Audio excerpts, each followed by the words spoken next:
Assalomu alaykum. Anglayotganinglar Şinjan Yoshlar O'smirlar nashriyati 2008-yil 4-oyda 2-qitim nashr qilgan biografiyalik roman Qaynam o'rkishi. Avtori Abdulla Talib. 23-bob. Jallatning kuliksi. 1. Osmanning kayib sapa ayshi ishrat ko'chasida o'zini bulg'ab, bexudlikda uchqunlar ittifoqining sirini og'izdan chiqarayotganligi yantaqibchilar va ularning xo'jayinlari uchun paket tepib berdi. Hekim bilan Loxor iliqi kuni oqshimi Wang Saozining uyidan chiqqan peti udul berib viloyatlik saqchi idorasining boshlig'i Wu Xiaobingga axborot yetkazdi. Axborotni anglab Wu Xiaobingning gul qaqalari ichilib ketdi.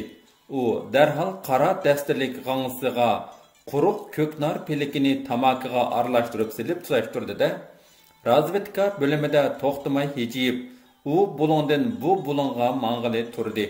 Mahir payloqchi Hekim bilan Loxor uning oldida qullarcha egilib, yangi yo'l yo'riq kutib turadi. Mol mukofot bilan cho'ntikanlarni to'ldiraman. Tömür sanduq ichidagi yozma asoslarni hayol qolmay akilib, tizimlik bo'yicha bir-birlab dedi Wu Xiaobing payloqchilarga. Xo'p, bajandil deyishdi yantaqibchilar. Shunda qilib jazo yurishi intayin xufiyana boshlanib ketdi. Lutfulla ustida Urumchida turg'izilgan G3 dilo viloyatlik saqchi idorasiga yo'llab berilgandan keyin razil suiqasdlar bir minutmi to'xtamagan edi. Teatr o'mikining boshlig'i Loxor, bosh katibi Hekim bu razil suiqasdning asosiy ijrochilaridan bo'lib kelganligi kitobxonlarimizga yuqorida ayon bo'ldi. Munirdan kechida Lutfullani yatolmasqa yo'lga silib qaytib kelgandan keyin atsi Turdi Hüsyun yatolmasdan yinib kelgan kechisi tong saharda Mavlanjon Xotan yo'lida Bilal Azizi Koni shahardagi ishxonasida ayrim qo'lga ilindi. Lutfullaning do'sti Abdulla Rozi o'gay ona daramasini qo'yish uchun 3-4 panga mingish safarida Loxor planli holda Cho'g'arni o'makning bosh katibi qilib kirgizgan edi. Cho'g'ar Darul muallimining psixologiya muallimi edi. U Liu Bindining razvedkachisi bo'lib, Liu Bindi G'uljida o'ldirilgandan keyin u Kuchadagi Talamat davini orqali Oqsuga qochib kelgan. Cho'g'ar o'zini Ishinkeru Nurxachini nasabidan deb har joyda davron silib yuratdi. U Qianlongning iliga avatgan qarovulchi amaldorlarining pushti edi. Hozir u mushu vazifani davomlashtirib, Abdulla Rozini Oqyarda tutib berdi. Dolan daryo vodisini mushundaq terrorlik qoplab turgan zaval oqshimi Lutfulla o'zi yolg'iz gizitxona oldiga yetib keldi-da, chaqqonlik bilan gizitxona qorasiga kirib, hujrasining eshigini ochdi va tashlab ketishga ko'zi qiymay o'zini ajal qo'yniga so'rab kelgan amgak mevasi ijodiy asarlarini yig'ishtirishga kirishib ketdi. U bu asarlarni karavot ostidagi yog'och eshiklar ichidan, yostiqi ostidan, ish ustidan bir-birlab yig'atdi. Muhim emas deganlarini bir chetga tashlaydi. Dal shu asnoda bir sehrgar mal'un nadindir g'ippida paydo bo'ldi-da, hujra eshigi ustiga bir oq belgini esib qo'yibla g'oyib bo'ldi. Orqadanla bir qancha qurolliq saqchilar hujra ichiga bostirib kirdi. Lutfulla yanila asarlarni yig'ishtirish bilan band bo'lib o'tadi. Sizni idora boshlig'imiz chaqiradi. Qani yuring. Qurolliq saqchilarning boshlamchisi o'ttiri bo'y, panoq burun kishi Lutfullaga qarab, ana shu so'zni qildi. Lutfulla saqchilarning boshlig'iga iron qilmay, o'z ishi bilan bo'laverdi. "Yur da'vatiman, qachongacha nochliqing tugamaydi?" dedi saqchi takror. "Cho'ng dadangning ziyofati bor ekan, qani bag'oq." Lutfulla qo'lidagi ishini to'xtatib, orqasiga qayrildi-da, saqchiga g'azab bilan tikildi. "Uni borganda bilasan," dedi yordamchi jasus Aqub. "Godanda qon yolg'uchi it bo'lishdek," dedi shoir saqchilarga nafrat yog'dirib. "Razil kasb yo'q, sizlar bu şum rezillikten qo'linglarni tartishinglar kerak. Bu o'tni jahon, hisobliq olam. Aq ko'ngil kishilarning sapqanlari bekorga yiqivermaydi. Jallot atanglarning qishiga berishga men tayyor. Lutfulla o'z beshiga kelayotgan qismatni mo'lcharladida, beshiga xurum chekilik quloqchisini, kuchisiga qizg'uch xurum kalti chapanini, putiga qisqa qo'nchiloq o'tkini kiydi. Sanduqidan 2 parcha gullik sargazni ilib minib, ishki oldiga kelganda birdilla orqasiga qayrildi. U bayotin biri akitishga tayyorlagan ijodiyat mevlarga ichi siyrilib hasrat bilan qaraydi. Ajal damiga tushgan bu yo'lvoz yana kayniga burildi-da, hujra ishkini taqab saqchilarning oldiga kirib mangdi. Langar ko'chasidagi yoshlarning sizib qilishdan ansirgan saqchilar shoirning kaynida xili oraliq qoldirib mang'atdi. Cho'ng xonqa udulga yetib kelganda shoir yodikarning uyi tarafga qayrildi. Saqchilardan biri yugurib kelib, "Naga?" deb so'radi. Lutfullani oldin to'sib, "Kesal anam Tojin Saxonnikiga." "Nimishqa?" Lutfulla javob berib bo'lg'icha saqchilarning hiliqi panoq burun boshlig'i shoirga yo'l qo'yishni bishorat qildi va Lutfulla bilan o'zi billa Momayninkiga mangdi. Qolgan saqchilar ko'cha beshida qarovulliqda turib qilishdi. Tojin Saxon Momay kang supsida demi siqilib, to'risqa qarab tartib yotadi. Gulandam bilan Dilbar uning beshida qaraqliq edi. Lutfulla uyiga kirishi bilan tang Gulandam Momayga, "Ana, Lutfulla akam kelibdi. Qarg'ana, toniyaladingmi?" dedi. Momay Lutfullani ko'ribla tonib, o'rnidan qo'zg'almoq bo'lib-edi. Lutfulla uning yeniga berib, beshini silab o'rnidan qo'zg'atmadi. Ana, dedi Lutfulla Momayga. "Men hozir safar ustida sizga mushu 2 sargazni qisinib akeldim. Ko'nglik kiyarsiz. Aman esan bo'lsaq yana ko'risharmiz." Lutfulla Momayga so'zlayotgan chaqda panoq burun saqchi Gulandamga qarab hijiyib turadi. Gulandam bo'lsa uning so'rin talatiga ko'z qirini solmay, chiroymi ochmay qapoqlarini turib olgan edi. Saqchi taqatsizlanib, Gulandamning kichik chig'idagi itini og'izdan chiqarib qo'yib baloga qoldi. "Gomixwa, siz har kuni yanala..." Momay panoq burunga shundoq qattiq guleydiki, saqchi ujuqibla ketdi. "Zuvaningga poq, lalma ishtek bezirib uyimda nima qilasan? Ko'zimdan yo'qol qanxo'r", dedi Momay varqirab. "Gomixwa, yoq, men yengilibdiman. Gulandam, onang nima deydi?" dedi saqchi yana bazda qarab va Gulandamga hijib.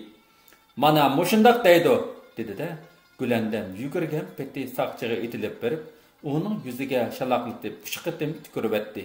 Saqchi orqasiga dajidi. Dilbar bilan Gulandam panoq burun saqchini ittargan peti uydan chiqarıvetdi. Saqchi ishik tapsidan santurilib yiqilg'ili tasla qoldi. U sirtda turib zarda bilan "To'xtab turish!" deb baqirishga boshladi. Gulandam no'g'ushni ko'tarib urishga mengavdi. Shoir Tojin Saxon Momayning kesilini nazarda tutib, Gulandamni to'xtatib oldi va Tojin Saxon Momay bilan xo'shlashib chiqib ketdi. Lutfulla bugun oqshom Langar ko'chasidan mangu ayrilgan edi. U zulmatlik qorong'u tun kechida mag'rur qadam tashlaydi. Ko'cha yaqinlaridagi tonish uylarga, büyük baraqsan tallarga, Dolan daryosi atrofidagi bog'u postallarga nazar tashlab, ular bilan mangu xo'shlashatdi. Bugungi mushu ig'ir qismatlik kechida osmonda paydo bo'lgan qora bulutlar zulmatlik qora paranjisini yaygan edi. Jahon birdilla qorong'ulashib, shamlar o'chib, yulduzlar ko'chgan edi. Arshi a'loning eng yuqori to'ridagi Zuhal yulduzi g'oyib bo'ldi. G'azablik mirix yulduzi toj palakdan og'rinatdi. Cho'lpon ko'z yumgan edi. Lutfulla mag'rur qadam tashlab ajdaha usi viloyatlik saqchi idorasiga borganda, jallodlar darhol uning put-qo'lini zanjir bilan tushib, qop yurak bu yo'lvosni turmaning 7-kameriga qamab qo'yishdi. 2. Aradan bir necha kun o'tgan edi.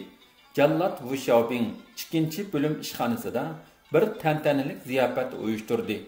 G3 deloda xizmat ko'rsatgan yantaqchilar va ularning xo'jayinlari bu bezmiga to'liq qatnashdi. Ratlik tizilgan shiralarning usti turlik yemaklik va ichimliklar bilan to'ldirib o'tilgan edi. 2. bölümning sirtida qatma-qat qarovul postlar qo'yildi. Bölümning dariza pardalari tushirib o'tildi. Gazvay chirog'ning gunga yo'rig'ida payloqchilar bir-birining yuzlarini xira ko'rishib o'ltiratdi. "Bugun men", dedi Wu Xiaobing qadah ko'tarib turib, "G3 delosida xizmat ko'rsatgan kasbdoshlarimni qizg'in tabriklayman. Oldi bilan hammanglarni g'alaba romkasini ko'tarishga taklif qilaman." Wu Xiaobingning taklifi bo'yicha Yantaq qutning badbashara chaparmanlari romkini ko'tarishdi. Arqadan Tuanjang, Zhou, parpur qapliq tamakidan har bir kishiga bir taldan tutdi. Chekilayotgan bu tamakini yaqinda Oqsuni ziyorat qilgan g'arblik ajnabiy muxbir Mari Michur xonim taqdim qilgan edi. Bu muxbir Oqsuga urushning oldida va urushdan keyin bo'lib 2 qatim keldi. U bu yerda nurg'un narsalarni o'rgandi va suratga tortdi. U bu qatim urushda dong chiqargan qo'rchoq Payjang Haki, qo'g'dinish atritining komandiri Jiang Weibi, bosh jallod Wu Xiaobing, Zhou Hanchi va cho'ng jasus Hikim, Loxur qatorliqlarning suratlarini tortib oldi. Nurg'un xotirlarni, jumladan Lutfullahga aloqador voqealiklarning jarayonini surishtirib yozib oldi. Bu muxbir Oqsuda yuz bergan urush va Lutfullahning o'ldirilishidek fojialik tragediyadan qanday asar yozib, nima xulosa chiqarganligini biz hozirgacha bilolmadik. Biroq biz bu qonliq fojianing da'vogiri, haqdori va kuzatuvchisi salohiyatimiz bilan o'z xulosamizni yozishga haqliqmiz. Shunday qilib, g'alaba tantanasi kechicha qizib ketdi. Yantaq qupchilar icha shir kayib bo'lishgan edi. "Ro'noq, o'rlash", dedi u texmo aljib. "Osmondan domlab tushmaydi, yerdan ko'klab chiqmaydi, g'oyib g'azinidek yo'lda uchrashmaydi. Faqat va yana faqat xizmat ko'rsatish orqaliqla", dedi Wu Xiaobing o'rnidan turib. Wu Xiaobing shu tapda kirilib qaltis ko'ranglab ketgan edi. "Mana mening ichkirida, Urumchida, bo'libmi Xotanda ana shundoq xizmat ko'rsatgan to'pam bor. Bugun bo'lsa yana sizlar bilan billa suv kechkidan o'tgan aramas, qon kechkidan o'talisang hisob", dedi u. Wu Xiaobing so'zlab bo'lgandan keyin ichish ixtiyori davomlashib ketdi. Lekin darhol 2 rumkaga liq to'ldirib qo'yib, Wu Xiaobingning oldiga paypaslab berib ta'zim qilgan peti bir rumkini Wu Xiaobingga sunib turib, "Mushu rumkini siz bilan ichkim keldi, Juyjang", dedi. "Oldi bilan sizga aytib oladigan bir muhim iltimosim bor. Uni demay yuraverishga ko'nglim qo'ymadi. Hozir men sirtda turibman. G3ning qo'llag'uvchilari jamiyatdan nurg'un. Men hayotimdan qayg'uryapman. Mumkin bo'lsa soqchi idorasining ichiga ko'chib kelib olsam", dedi. Wu Xiaobing darhol g'azab bilan Hikimga chakchiydi. Hikimning qo'llari titrab, tutib turgan rumkadagi haraq to'kilib bo'ldi. "Boya qilgan so'zlarim", dedi Juyjang Hikimni qattiq sa'tlab. "Azroq bo'lsa-mu qulqinga kirmadimi? So'zla, to'qi yurak. Xumdan dazing bo'lmasa, nimadan qo'rqatding?" Juyjang bargan sari tarsalashgan edi. U birdilla chapinining tugmalarini yeshib etib, o'ng qo'li bilan o'zi o'ltirgan o'rindiqni bir chetga ittirib etib, Hikimga mo'maygan peti oldiga 2 qadam mandi. Ondan u yenidan bisi yaltirab turgan qisqa sapli xanjarni sug'urib, "Ko'rdingmi buni? Men xotanliknimi mushuning bilan pilik qilib atganman", dedi savdoylarcha varqirab. Hikim qayoqqa ketishini bilolmaydi. Ziyofat so'rini birdamdala mushukka o'yin, chashqonga qiyin holatga kirdida, 2. bölümning boshqa a'zolarimi qo'rqishqinidan chashqon to'shki topolmay qilishdi. Wu Xiaobing birdamdan keyin sarang qiyofatga kirib, qaqaqlab kulishga boshladi. Uning kulgisi bargancha g'alita anglanatdi.